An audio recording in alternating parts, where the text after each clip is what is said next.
Hello and welcome to Cruise Today, your first port of call to be kept up to date with the world of cruising right here on your TV Cruise channel. I'm Neil Newton, and coming up in August's edition of the programme, we've got the latest cruise news, including details of a new series of the hit ITV show, The Cruise, which is being filmed on board Princess Cruises. David Dutton, author of How to Be a Crafty Cruiser, will be sharing his top tips, tricks and secrets. Our destination delve will take us to the Rock of Gibraltar as Louise Rogan enjoys a little bit of Britain in the Mediterranean.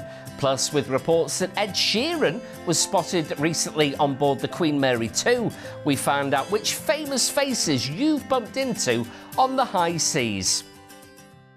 Great news to begin, though, this month, as ITV has finally confirmed that to make a second series of the popular TV documentary, The Cruise. If you didn't catch it last time around, it's a 6-part series following the onboard life of passengers and crew on Royal Princess. Now, cameras are rolling as we speak during the Mediterranean sailings. More than 3.5 million of us watched Royal Navy Marine Engineer Scott Grayson and others work around the clock to ensure that there was a happy band of passengers on board. The ship itself, though, carries 3,560 passengers, and she was launched in 2013 in Southampton by Her Royal Highness the Duchess of Cambridge. And the lines say that they are eagerly anticipating following Royal Princess as she sails around the Med and watching the onboard stories unfold to an audience of millions. We'll have to wait, though, until next year to watch it. However, though, if you are lucky enough to be on board, do get in touch. Details at the end of the programme. Not only has Miami got the beaches and the sunshine, it's now set to boast a state-of-the-art cruise terminal. Royal Caribbean have unveiled plans to construct a new facility capable of handling the world's largest cruise ships, and it's massive, 170,000 square feet. Already it's gained a nickname, the Crown of Miami, because of its distinctive shape, and the building will be a home port to Royal Caribbean international ships, the largest of which will be the 5,400 passenger Oasis-class ship, officially the world's largest cruise vessel. Currently, 750,000 Royal Caribbean passengers begin or end their journeys in Miami. That will rise, though, to a staggering 1.8 million passengers when the new operation is opened at Port Miami. We don't yet know how much it will cost nor when it's set to open. More, I'm sure, on a future programme. Thomson Cruises, or TUI as they are now known, have released details of the TUI-2 and where she'll be sailing. The vessel will sail from Spanish destinations. That's when she enters service next year. So where's she visiting then? Well, TUI-2 is Malaga bound in May, visiting Barcelona, Valencia, Ibiza, Porto, Lisbon and Marseille. She then repositions to Tenerife in September and takes in sailings around the Canaries, Morocco and Madeira. Home ports will be Malaga and Tenerife, and Thomson say that both ports offer the perfect base for families, friends and couples looking to explore stunning destinations. TUI Discovery launched just a couple of weeks ago, and TUI-2 will be a similar offer and will boast a 1,832 double occupancy across 915 cabins. The ship isn't brand new, though. Thomson Cruises acquired the vessel from Royal Caribbean International. You may remember in a previous life it was Legend of the Seas. Now, the self-professed friendliest fleet afloat are now even more welcoming to younger cruisers. Fred Olsen Cruise Line have launched Little Skippers, a brand new kids club on board its fleet of 4 ships. The kids club, with so much more, gives parents a chance to enjoy some adult time, whilst the little ones have the time of their lives. Fred Olsen have introduced the new concept for children aged 5 to 11, and as you'd expect, there are qualified children's hosts throughout. Activities during peak times include arts and crafts sessions, deck games, treasure hunts, quizzes, cookie and pizza making in the galley, games evenings and swimming classes as well. Mocktails and daily programmes mean that your kids will get so much more out of their cruise experience, and the line believe that the new concept means that they can cater for families of all ages, from little tots through to grandparents as well. It's all changed at MSC Cruises this month with news of more details on its Mergavlia class of ships. Entertainment-wise, and they'll feature the Cirque du Soleil Lounge, more family-based activities and offerings, and an extension to their yacht club concept. When fully subscribed, she will hold 5,700 people, but you'll have to wait until next June to experience her firsthand. She's set to be a world first as well as the largest cruise ship afloat in terms of passenger capacity. Rivals at Royal Caribbean will no longer hold the accolade with Harmony of the Seas. She carries 5,479 passengers. It's not the end, though, of the investment. She'll be followed by a sister ship in 2019, then not one, but two 6,000 passenger ships as well. Meanwhile, more from MSC Cruises, and they've announced the name for sister ship to MSC Seaside. She's to be called, and wait for it, MSC Seaview. She'll welcome paying passengers in June 2018.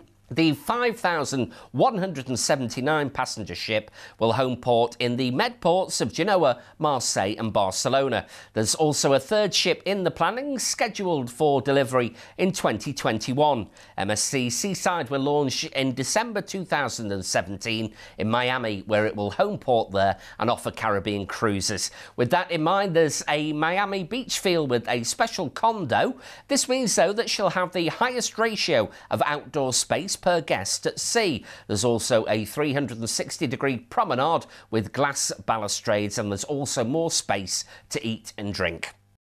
Now, the phenomenon that is Strictly Come Dancing is coming to a P&O themed cruise near you in 2017. There'll be 4 on offer for fans of the hit BBC show, 3 in the Mediterranean and 1 in the Baltic. The ships, though, are Azora, Ventura and Britannia. Each sailing will feature at least 1 guest judge and 4 of the show's professional dancers.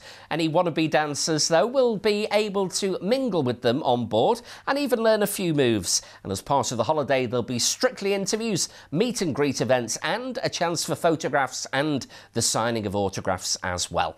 Show-wise, and there are Strictly Come Dancing showcase performances, and at the end of the cruise there's a passenger dance-off in the ship's main theatre, so dancing shoes at the ready.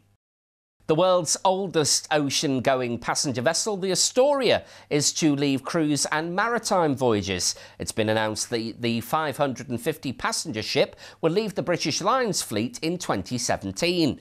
Debuting in 1948, she will sail a farewell season out of Tilbury from March of next year, culminating with a 10-night round Britain itinerary.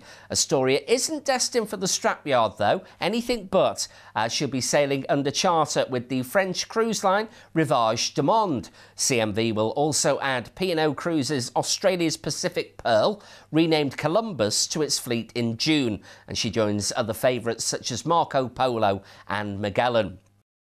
Celebrity Cruises has announced that their vessel, the Celebrity Equinox, will sail year-round Eastern and Western Caribbean cruises from Miami. From next April, in fact, she will offer a total of 24 cruises from its new Florida home port. Some of the itineraries now then, they include a 7-night trip between June and August and a 10 and 11-night itinerary throughout the rest of the year. There are overnight stays in New Orleans during the city's famous Jazz and Heritage Festival, and Celebrity will end its 2017 season with a President's Cruise on August 27th. The deployment is a first for Celebrity, though. They say it's been inspired by conversations with celebrity passengers who've wanted to take summer holidays in the Caribbean, and now, well, they can.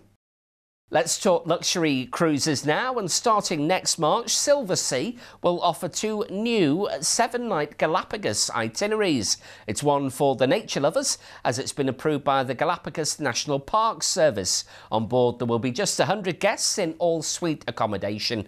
There are complimentary excursions guided by an experienced expedition team. You can expect to see a whole range of wildlife in their own habitat, including basking land iguanas, giant tortoises, colourful marine iguanas, sea lions, penguins and Darwin's famous finches as well.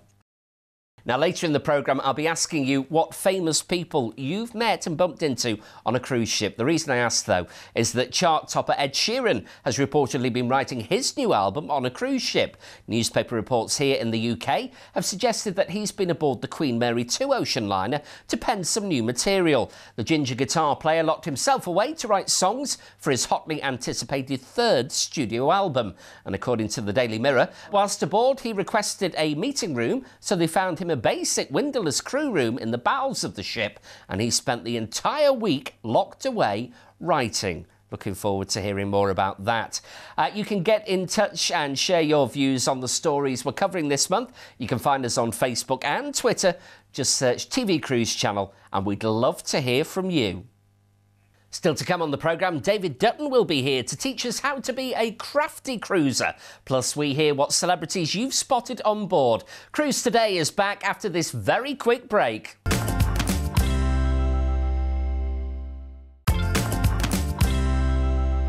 Welcome back to August's edition of Cruise Today. Still to come on the programme, my guest David Dutton will be sharing his tips on how to be a crafty cruiser. Plus, we hear what famous faces you've spotted when cruising. Before that, though, it's time for our destination delve as Louise Rogan is taking in the sights and sounds on the Rock.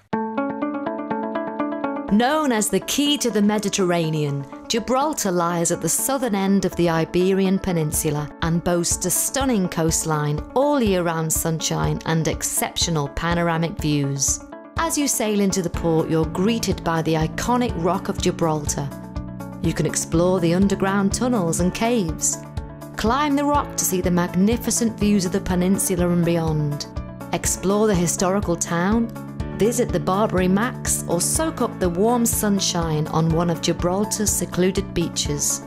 Main Street offers a vast shopping area where you can purchase electronic items, perfume, jewellery, handmade items, arts and crafts and leather goods at duty-free prices.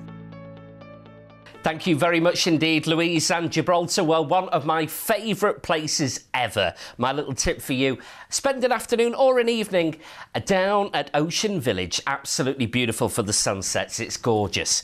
Now, as we're always reporting here on Cruise Today, the world of cruising is just getting bigger and better each and every year. There's quite simply never been more choice and options available. But if you've never cruised before, my guest has written a book to help you get the full preparation for your first holiday at sea. Joining me now to share his tips, tricks and secrets is veteran cruiser and author of How to Be a Crafty Cruiser, Dave Dutton. Dave, welcome to Cruise Today. Thanks a lot, Neil. A successful author, a comedy writer, a presenter, my goodness me, and, you know, all at the age of 24. I'm not that yet, am I? I've done a bit, yeah. Hope to do a bit more before I pop off. You never know. How to Be a Crafty Cruiser. We're going to come on to your book very shortly. Right. But how did your cruise adventure begin? How did you begin cruising?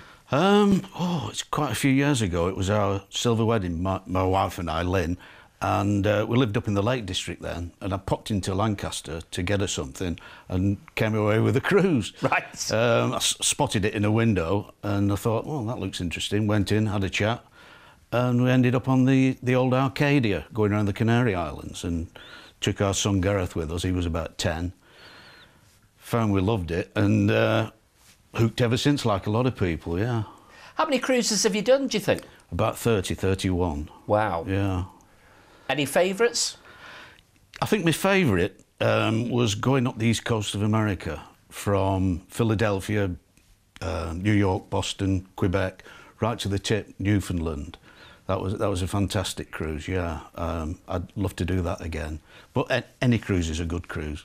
Your first cruise, of course, was with P&O on Arcadia. Yeah. Have you been loyal to P&O over the years, or have you put your foot in the waters, as it were? Strayed a couple of times, but mainly with P&O, because they suit what we like. You know, I think we've been with Celebrity once and Princess Cruises once. But we tend to go back to P&O. Nothing wrong with the others, but we just like the style of P&O. for the Brits. Cruising has never been so popular. Over 30 odd cruises, you must have seen big changes in the way things are done on board, and as well in prices and popularity. Yeah. I mean, cruise ships obviously have got bigger and bigger and more stable in the sea, which I think that's a good thing, obviously. Things like the theatres, you've got triple-tier theatres now with air conditioning, West End shows. The decor on cruise ships is fantastic, With the big choices coming in, it's got cheaper, more people have been able to do it, and it's got more and more popular. Hence, all the cruises that are going from Southampton now. And as well, at one time, it was the domain of the retired and the wealthy. Yeah. But now a cruise holiday is ideal for families as well. It's very affordable now, yeah, especially for families. It's a good thing for families because the kids are taken care of on board ship. That's what we liked about it when our son was young. You could let him go to the disco, watching films, joining in with the activities with the other kids, and he was well looked after, as are all the kids of all ages. It's fantastic to see, yeah. But that aspect seems to have got better as well. Now, 30-plus cruises, you've written a book as a journalist and a reporter. You've used your journalism skills to produce Dave Dutton, How to Be a Crafty Cruiser. How did this all come about then? Why did you decide to put pen to paper? It happened on a cruise across to America. We met up with some Yorkshire people. There was about a dozen of us. We used to sit at the back of the ship and have a natter. And then one day, a bit of a breeze got up and it was blowing the towel up on our sun lounge. And this lady came over. She said, "Here," she said, "let me give you this." So she gave me this. I said, "What's that?" Looking at it, I said, "What's that?" She said, "Just put that round the back of the lounger, clip the towel on, and and it kept it in place." And I'd done about 20 cruises then, and I thought, why didn't I think of that? It didn't crease, it didn't blow up, it was great, a simple thing like that. So that set me thinking, what sort of tips could we use? And I started jotting them down, and it turned into the book, How to Be a Crafty Cruiser. It's a great little read. We're going to give a copy away. Oh, right. Tell us some more of the tips that we can find within How to Be a Crafty Cruiser. Well, there's dozens, really. Depends what you're looking at. I think the biggest tip I would say is make sure you get the right cabin. Yeah. Because that's the most important part of the cruise. Get a cabin that's low down midships if you're a bit queasy. Make sure there's nothing over the top of it like the gym or the pool. Cabin either side, cabin above and below. And that is most important for the peace of mind. We went on a cruise once where we were under the buffet area and they were trundling in the trolleys day and night, and it ruined the cruise, to be honest, that one. But we couldn't do anything about it. We still had a good time. But we went all the way to Egypt like that. So that is the most important thing. Find the right cabin for you. I think the best thing that people don't know, if you've never cruised before, is the fantastic choice of food. Not only that, we're vegetarians. So you sit down for a meal, the head waiter comes over, gives you the following day's menus. You can choose off that what you want, and people who don't know what's happening, they look at you, think you're royalty. Yeah. So you can choose from the next day's menu for lunch, dinner. If you don't like that, they'll give you another separate menu. I think a lot of people will be surprised at the choice. Gluten-free, religious-based diets, everything. It's a wonderful way to spend a holiday. And the days as a vegetarian getting a limp salad and a nut roast have well gone, thankfully, haven't they? Well, I mean, you see vegetarian food on board ships that you don't see on shore, and they'll make anything for you, It's a wonderful choice. The only thing is the puddings are too good, You have to end up running it off on the treadmill, but... It's a good job there's a gym. A good job there's a gym, yeah. So where is there left for you to go then? Because you've been all over the world, 30-odd cruises. There must be somewhere that you think, do you know what? We've got to go. The one place I'd really like to go is Australia, but that is one of the main reasons I go cruising, is because I don't like flying. That's why we go cruising. We always go from Southampton, but Australia would mean I'd have to go on a world cruise. So nothing wrong with that, but it might happen. You never know. Very beautiful country, Yeah. of course. And, you know, the Asia region now generally Yeah. is incredibly popular, both in terms of a destination, but the Chinese market is just growing and growing, isn't it? Chinese people love cruising. Yeah, you see quite a few on trips from Southampton.